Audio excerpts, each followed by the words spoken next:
Alam mo, naisip ko na yung Pilipinas parang katulad nung dog shelter na yon. A lot of Filipinos are being cared of people who are stronger than them. I mean, that's fine. I have no beef about it. But it's also unsustainable.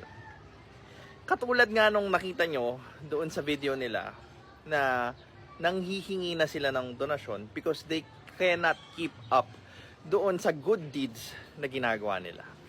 Kasi nga, kada aso na aampunin nila, hindi naman nagtatrabaho yon para kumita ng pera. Andun lang yon, nag-e-exist. 'Di ba? Pinapakain, gumagamit ng resources. Ang ending, yung taong limited lang ang resources, nai-stretch pa papunta doon sa tulong ng isang tao na hindi naman matulungan yung sarili nila. Now, doon sa example ko sa Pilipinas kasi, nagre-reach out naman yung mga taong nakaangat doon sa laylayan ng lipunan or sa pagiging mahirap. And at some point, sinishare naman nila yung knowledge nila doon sa kagaya din nilang nasa mahirap na kalagayan. But the problem that they are encountering is not everyone gustong dumaan dun sa parehong hirap na pinagdaanan nila, sa parehong sakripisyo na pinagdaanan nila. Kasi nga, mahirap. And, well, naiintindihan ko yung ganung bagay, pero wala kasing ibang paraan para makaalis ka doon sa sitwasyon na yun. Kailangan mo maghirap. Ngayon, kung sino man yung nagsasabi sa yung Poncio Pilato na ako mag-aalis sa'yo sa hirap, hindi totoo yun. It's not going to be and never going to be the case. It's always going to be you acting upon doon sa sarili mong sitwasyon para umalis.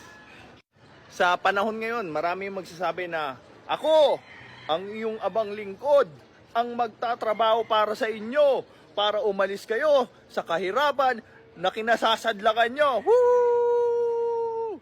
Sigawan yung mga tao. Diba? Yung mga ganong klaseng tao, please, mag-ingat kayo doon kasi ginagamit nila yung kahinaan natin doon sa pagsubok na pinagdadaanan natin because everyone wanted to be taken care of. We all have those kinds of feelings but hindi nga mangyayari yun. Sarili nating challenge, tayo yung gagawa. Sarili nating problema, tayo yung maglulutas. Sarili nating pagkukulang, tayo yung magpupuno. If people will come to you saying that they will be the one who's going to do that for you, be careful of those people. This is Pinoy Extreme. Have a good day.